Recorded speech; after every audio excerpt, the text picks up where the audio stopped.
Alors, j'espère que vous allez bien. Je suis de retour avec une nouvelle vidéo.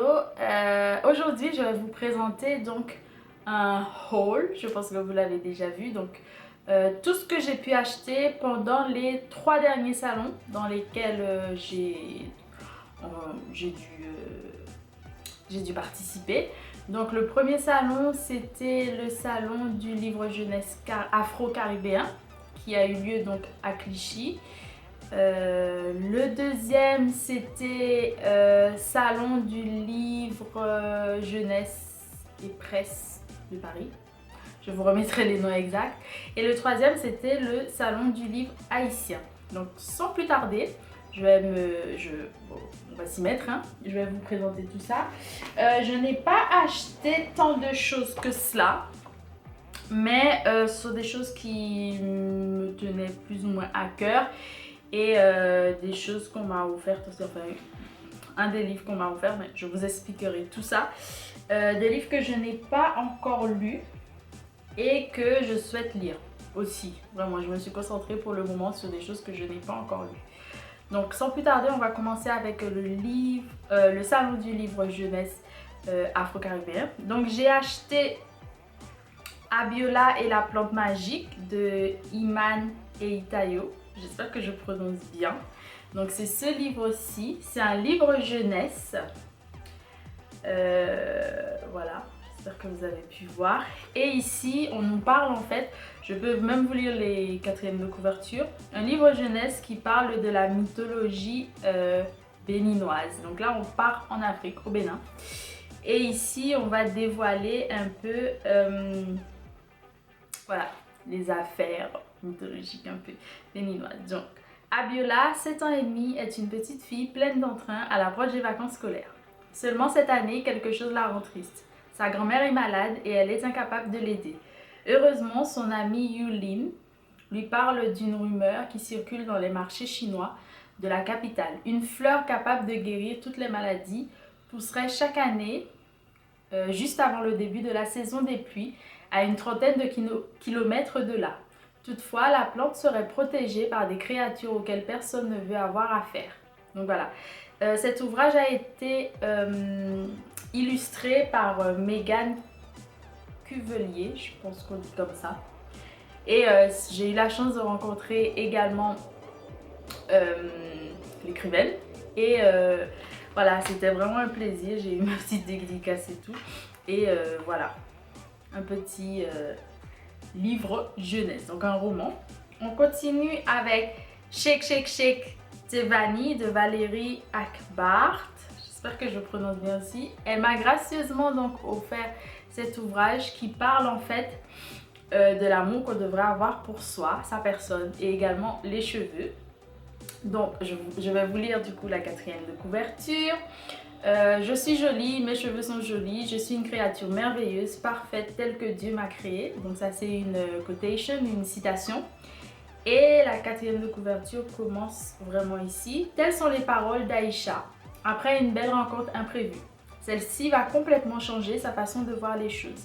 Grâce à sa nouvelle amie Déborah, notre héroïne parvient à sortir de sa solitude et de son pessimiste pour retrouver sa joie de vivre et son estime de soi. Comme Aïcha, dès un très jeune âge, nombre de jeunes filles doivent se limiter à adhérer aux critères de beauté imposés par la société. Beaucoup souffrent en silence à cause de leurs cheveux bouclés, frisés et crépus, souvent perçus comme laids. Aujourd'hui, elles disent stop. À travers cette histoire, l'auteur veut faire prendre conscience aux jeunes filles qu'elles sont belles comme elles sont.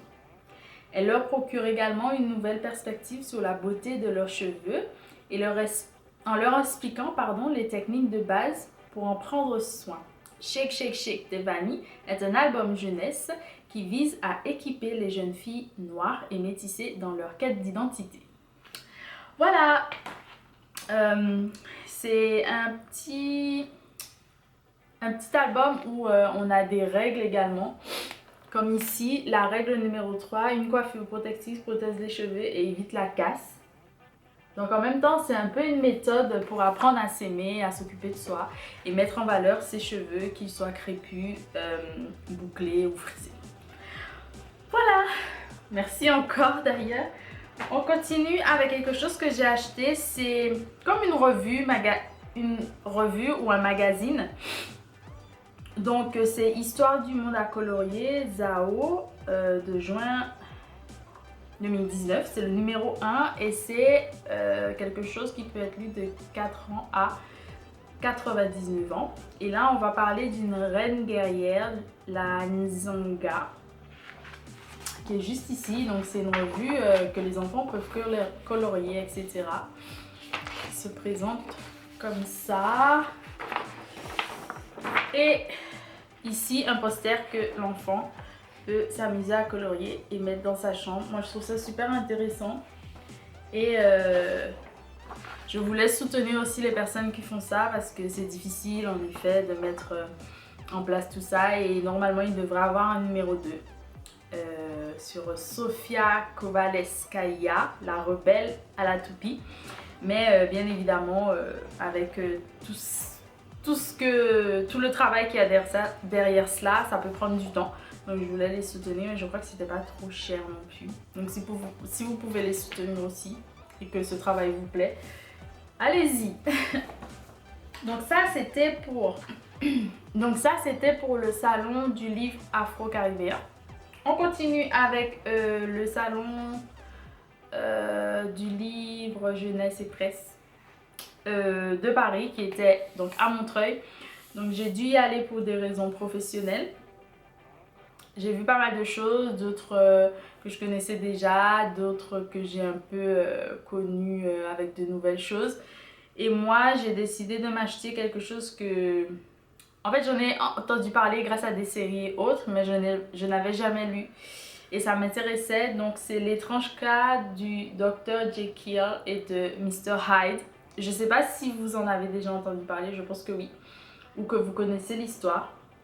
En tout cas, moi, je voulais avoir l'histoire. Et c'est de Robert Louis Stevenson. Donc, c'est le seul ouvrage que j'ai acheté. J'étais pas... En fait, j'avais pas grand-chose à acheter. En tout cas, j'avais pas d'idée de choses à acheter. J'en avais pas. En tout cas, j'ai pris ça. Et sur place, j'ai trouvé autre chose que je prendrai après pour la jeunesse ou young adulte. Que je lirai pas forcément maintenant. Donc c'est pour ça que je les ai pas pris. Mais en tout cas, celui-ci qui est plutôt court et tout. Je compte bien le lire bientôt. Et parce que j'en avais envie. Voilà. Donc ça, c'était pour... Montreuil. On continue maintenant avec le salon du livre haïtien. J'ai acheté une BD que j'ai empruntée à quelqu'un qui est en 2 tomes qui s'appelle, je vous mettrai l'image ici, Bizango. Je vais vous dire les auteurs, de Chevelin Pierre et de Sandra Sériné. Voilà. Donc, qu'est-ce que ça veut dire Bizango? Bizango dans le vaudou, en gros, la religion haïtienne. C'est une société secrète. Voilà, ça c'est la définition, on va dire, de base. Et dans cet ouvrage, Bizango est un thriller historique et contemporain. En effet, depuis la période de la résistance des esclaves de l'île d'Haïti contre les Français jusqu'à nos jours, on soupçonne l'existence de forces surnaturelles liées à des événements et à des caractères qui sont présentés ici dans un certain ordre d'importance historique. Mais déjà, le cynisme et l'intrigue sont combinés pour créer un beau suspense. Donc voilà, j'ai décidé de prendre cette BD parce que je vous prépare quelque chose pour le mois suivant, donc en janvier. Je vais vous dire ça soit à la fin du mois ou au début du mois de janvier du coup. Et j'aimerais, si vous le souhaitez bien, que vous me rejoigniez dans cette aventure. En tout cas, j'ai hâte de vous faire découvrir tout ça et de vous emmener avec moi dans la mesure du possible, parce que c'est vrai que les choses vont être un petit peu plus compliquées, parce qu'il y aura des déplacements, il y aura aussi un mois de janvier chargé, parce qu'il y a également une rentrée littéraire en janvier. Et professionnellement, je suis obligée d'être là sur le front. Voilà. Donc j'ai acheté ça comme bande dessinée au salon du livre haïtien. Ensuite, je me suis procuré, parce que je fais la collection de tous les Jacques-Stéphane Alexis. Oui, j'ai déjà donc Compère Général Soleil. Suite à ça, et je les lis dans l'ordre, j'ai acheté Les Arbres Musiciens Donc toujours chez Gallimard, la collection L'Imaginaire de Gallimard, que j'aime beaucoup à cause des calligrammes, je crois. Oui, j'adore ça. Et enfin, j'ai aussi acheté L'espace d'un ciment que j'avais trouvé sur place, toujours de Jacques-Stéphane Alexis. Je peux vous lire les quatrièmes de couverture si ça vous fait plaisir. Donc je vais commencer par les arbres musiciens parce que normalement c'est le prochain que je devrais lire. Donc, les pins se balancent haut dans le ciel. Ils sifflent à perdre haleine et jettent leur mélodie sombre dans le gros jour qui rayonne sur la forêt. Gonaïbo et Hermonise, la main dans la main, s'en vont parmi les arbres, empoignés par la vaste voie des conifères.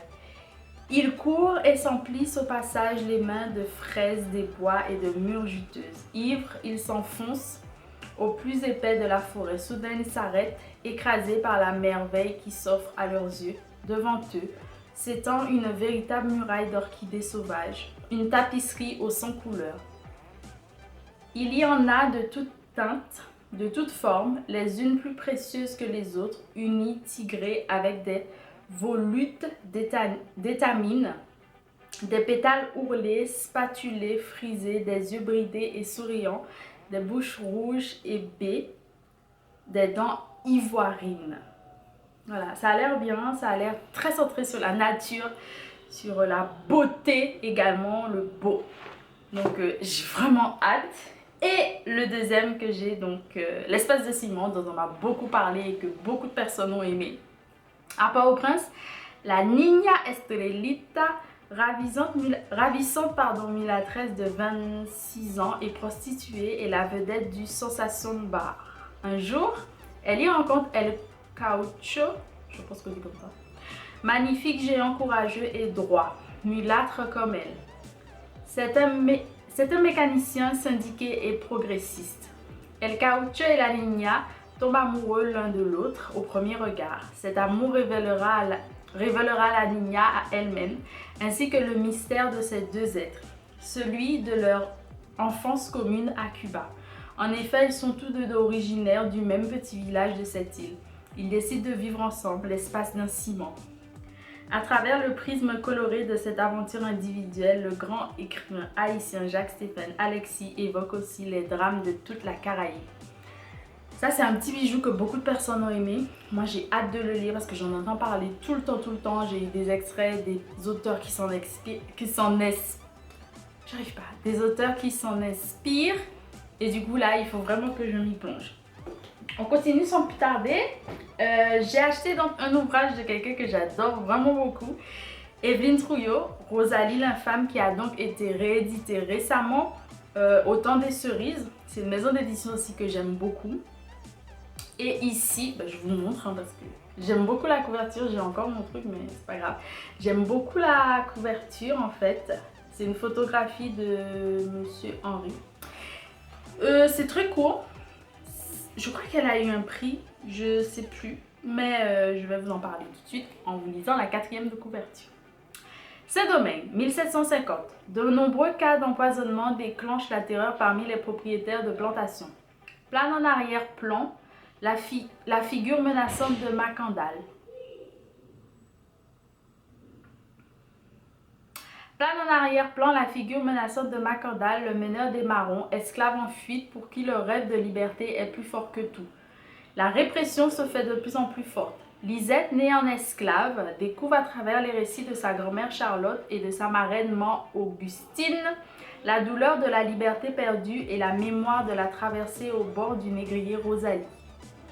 De tante Brigitte à gracieuse la cocotte, chacune des femmes de ce récit dessine un visage de la résistance et du combat face à l'oppression. Peu à peu, Lisette sort d'une certaine forme d'innocence et s'engage aux côtés de ces figures qui ont choisi la liberté. Au-delà de l'histoire terrible de la colonisation et de l'esclavage, c'est un portrait intime de la vie de ces femmes esclaves des plantations qu'Evelyne Trouillot dévoile ici, avec leurs craintes, leurs souffrances, leur amour et leur espoir. Alors je suis navrée, il y a un peu de bruit parce qu'il y a des enfants qui sont un peu à l'extérieur de l'immeuble. Enfin bref, on va essayer de continuer. Et enfin, j'ai acheté un recueil de poésie qu'on m'a conseillé. qui est en fait de Davertige, Anthologie secrète, qui est un très grand monsieur de la littérature donc afro-caribéenne, haïtienne et qui est du coup poète. J'en ai beaucoup entendu parler parce que j'ai des amis en fait qui aiment beaucoup et moi j'aime beaucoup la poésie et j'en écris également parce que je pense que la poésie c'est top. Voilà, donc je vous en dirai plus bientôt. Je ne vais pas plus tarder parce qu'il y a beaucoup de bruit et je ne sais pas comment gérer ça puisque je n'ai pas le choix. Donc voilà. Je vous remercie donc d'avoir regardé cette vidéo jusqu'à la fin si c'est le cas. N'oubliez pas de vous abonner et de vous abonner également à mes autres réseaux sociaux. Je vous laisse tout ça en barre d'infos et je vous prépare des vidéos pour du coup un petit peu plus Noël. Donc ça, ce sont tous les livres que je me suis, on va dire, offerts, que vous pouvez aussi prendre en idée de lecture parce que je pense que c'est une bonne idée pour découvrir d'autres choses par exemple et aussi pour offrir à des personnes qui pourraient être susceptibles d'être touchées par ce genre de lecture.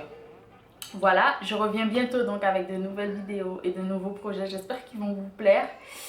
Et merci pour votre soutien, n'hésitez pas à vous abonner et à pousser d'autres personnes à s'abonner parce que pour nous, en tant que créateurs, ça nous fait plaisir, ça nous aide énormément et c'est une façon aussi de nous dire que ce qu'on fait, ça vous plaît.